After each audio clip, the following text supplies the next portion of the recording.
Hey, look at the time. You see the time? I gotta talk about another niche Pokemon topic. And pretend I'm not a PokeTuber for 2 seconds. I swear to God. I have other videos planned that are Pokemon. I swear to God, please. Today's bottom of the barrel topic is Pokemon berries. You know, those things. You grow them, you eat them. I guess you don't eat them, the Pokemon eat them. You turn them into things. They're berries.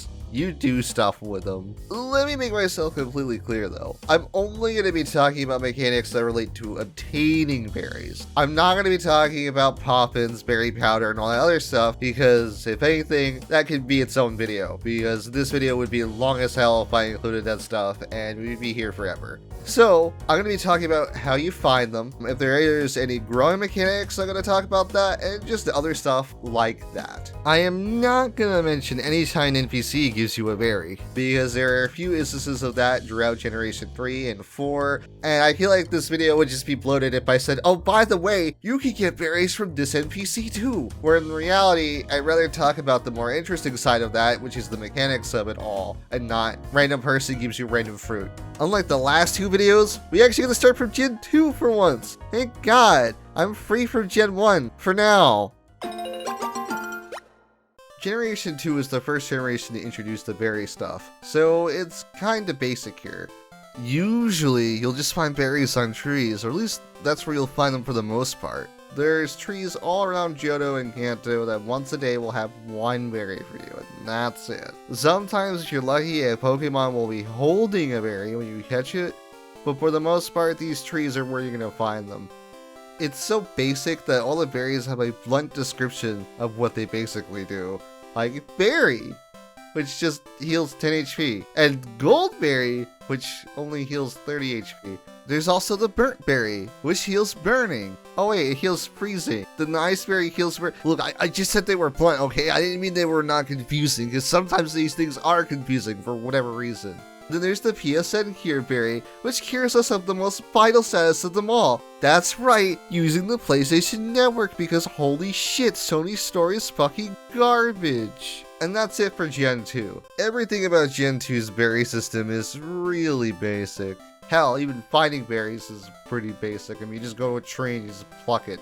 That's really about it. Berries wouldn't get more interesting mechanics until, well, starting from Gen 3. Yeah, let's just go to Gen 3. Screw it. Yeah, why not? Let's go.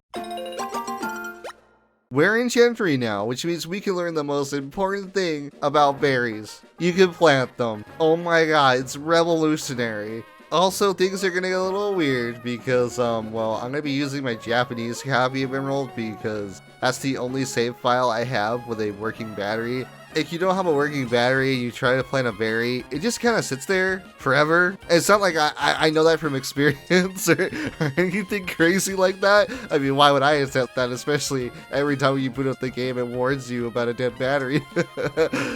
I was so fucking stupid 3 years ago. Jesus Christ. Also, on top of that, my Japanese save file also has a berry pouch. My English copy doesn't, for reasons that, ironically enough, involve berries. Involve a particular berry. The most cursed one of them all. Do not touch this thing unless you know what the fuck you're doing. Unless you're me, and you want to tempt fate. And I tempted fate, and I lost my berry pouch. That was it. I just lost my berry pouch and nothing else. Anyways, throughout the Hoenn region, you're going to find a lot of patches of soft soil. At those places, you can either plant berries or pick berries. Usually, when you first go to a patch of soft soil, there's already going to be a berry there you can pick. After it's been picked, you can plant your own in the menu here. From there, you can water it, and then after about 2 or 3 days in real time, you'll have a berry that you actually grew and you can pick yourself. Depending on how much you water it, they'll actually grow more berries depending on the berry. Some berries it's way harder to grow more than 1 berry, and others not that hard at all. After 2 to 3 days depending on the berry, it will actually regrow itself, so you need to pick it within the time it's matured, or else you'll lose out on it for another few days. For the most part, it is kind of annoying that this happens, but in a casual playthrough, you'll almost never see this happen. Or this will be very rare that you see it at all. If you see a berry, you're most likely just going to pick it right off the bat anyways. Also, if you don't pick a berry after it's done 9 growth and regrowth cycles, on the 10th one, it'll just die. Yeah, I did not know that until researching this video, but you can permanently lose a berry if you don't pick it. Honestly, I can't really see this happening. Like, you have to really go out of your way to make this happen. Like, maybe not play the game for a few months after planting a berry or something like that. Either way, it's crazy that it can happen. But yeah, I guess that's a thing, alright. For the most part, it's pretty simple. It's just the only real annoying thing about growing berries is you have to really keep track of which ones you planted and where. On top of that, a lot of these locations can be really out of the way. If you get really unlucky, you might need an HM or two to get to some of these locations, and that's a pain in the ass. So yeah, the mechanics are pretty simple. You just kind of plant it, you water it, you make sure it grows, and then you pick it. That's really about it for Gen 3. Anyways, time for Gen 4. Oh yeah, real quick before we get to Gen 4, because I almost forgot about this. Now all the berries have like unique names. They're not called like PSN berry or something stupid like that. Like they're called things like Lepa berry or Oran berry. Like they actually sound like these could be real things as opposed to just bluntly what they are. Alright, now we're moving to Gen 4. Gen 4 adds two major things. Now you can use mulch, and you have to really worry about if your soil is dry or not. So Gen 4 has this new system where the berry will continuously use up moisture in the ground, and you have to continuously water it. It's very clear whether the soil is dry or not because the color will be different. If it's a darker kind of color, that means the soil is pretty moist, it's pretty wet. You shouldn't have to water it at all. If it's like a kind of like a tannish color, that means the soil is pretty dry and you should water it, or else you're going to get less berries on that yield. Each berry has its own rate of how fast it's going to drain the soil of its water. Some of these berries are extremely thirsty and they will drain the soil like there is no goddamn tomorrow, while other berries drain the soil's moisture so slow that you won't even notice that you didn't water it within a few hours or maybe even a day or two. But if you're worried about having to water berries constantly, then have no fear. We have mulch now. Well, mulch can solve that problem, but it can also do a few different things. Basically, you find mulch here, and you find out that mulch is actually, you guessed it, Pokemon shit. Canonically, Pokemon actually shit. I don't think I needed to know that, but thanks, I guess. You use the mulch to fertilize the ground, and from there, each mulch has their own different effect. Some mulches will actually make it so you grow more berries. Some of them will make it so the soil's moisture drains slower. Other ones will make it so the berry grows even faster. It all depends on the mulch, and there's really just only 4 of them, so just pick and choose. I like the gooey one because I just like having more berries, because berries are good. Also, as a really nice quality of life, Diamond, Pearl, and Platinum have a Poketch app that lets you know where which berries have been ripened. So you can just kind of just go there and pick them when they're ready to go, as opposed to wondering, oh man, are those berries ready? Well, now you get an app for that. Also, another quality of life that Gen 4 adds is that you can water more than one berry at once. That's basically it for the Sinnoh games, but Heart Gold, Soul Silver have a little bit of a different mechanic with them. Nothing crazy, it's the same growing mechanics, it's just now it's just in a key item where you can only grow 4 berries at a time. It's kind of annoying because only growing 4 berries at a time feels very restrictive, but you can access these berries whenever you want, so you don't have to go searching down for, I don't know, berry patch or something like that. It's just in a key item, so whenever you want to see your berries, you just click on it and there you go. Conveniently, they're all right there. Gen 4 made the berry mechanics a little bit more complicated than before, so there's a lot more to keep track of and it feels a lot more hands-on and demanding. Some people will probably find this annoying, others will get some Stardew Valley vibes from it. So, I don't know, depends on who you are. Anyways, let's talk about Gen 5's berry mechanics. Alright, Gen 5, so where do you get the berries from? I mean, I'm not gonna talk about NPCs, so where are we getting them from? Wait, where do you get them from? Where are they? Hello? Berries? Where do I get them? You wanna know where you get them?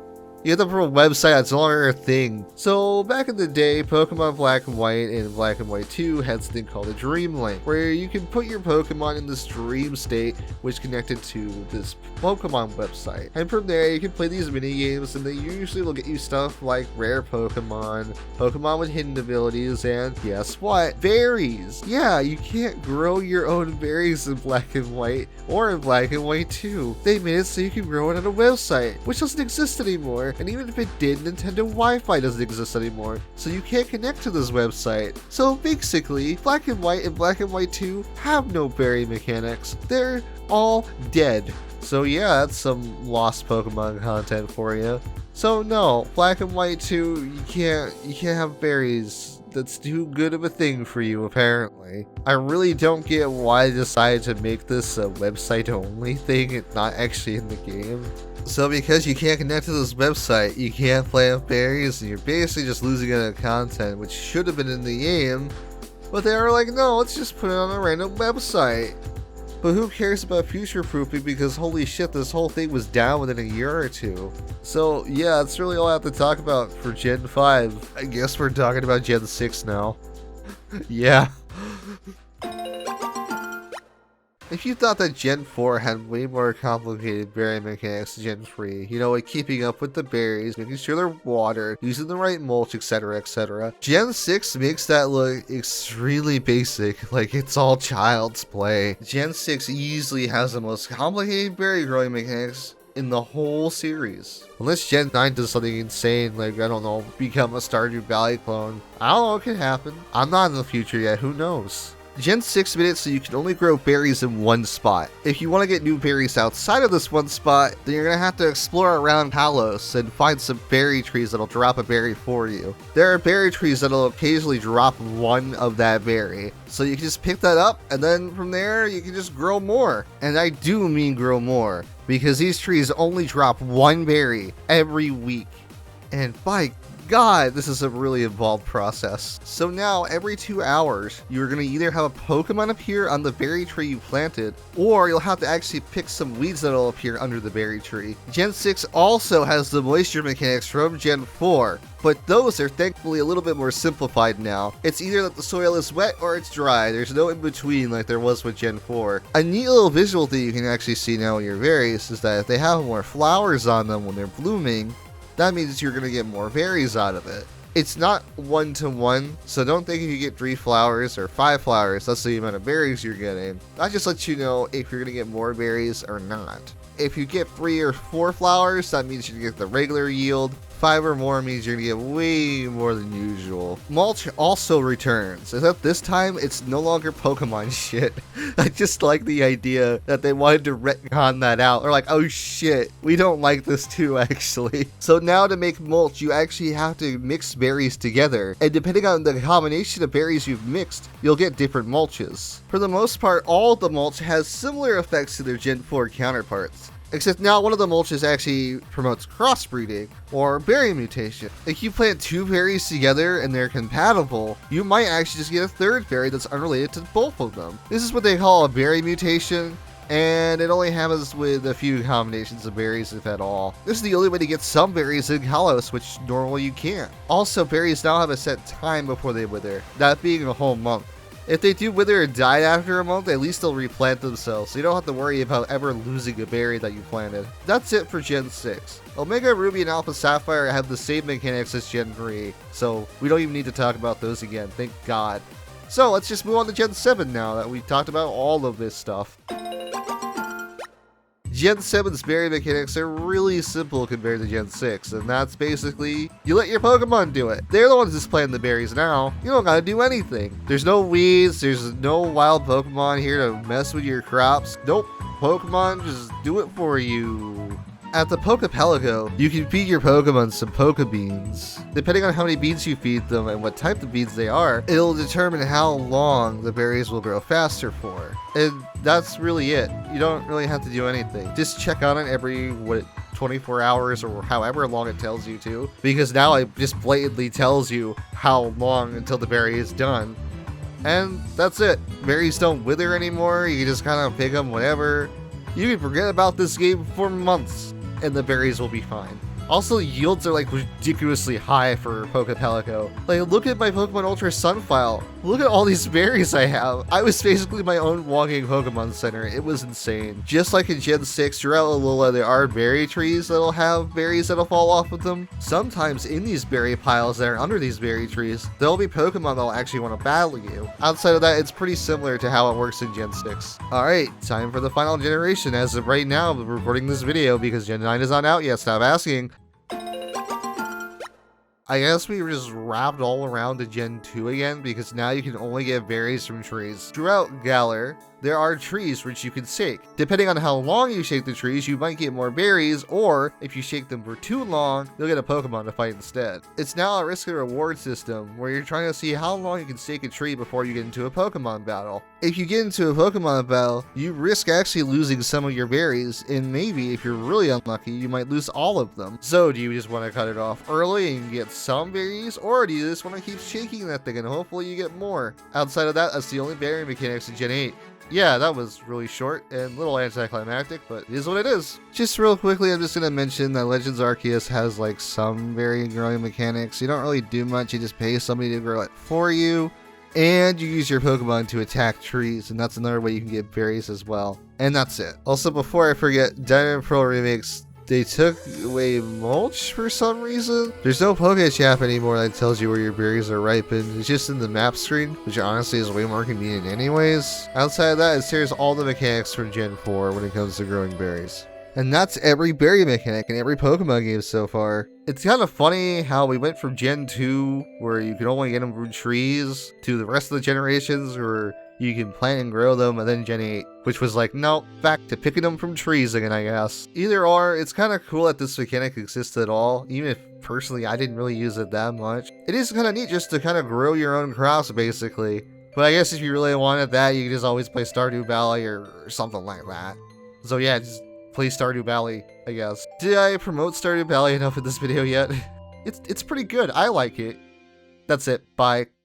End slate time. We're finally here again. Oh my god, another video. This one actually took a bit to make because not only did I have to actually do a little bit more research than before, but I also had to wait for the berries to actually grow.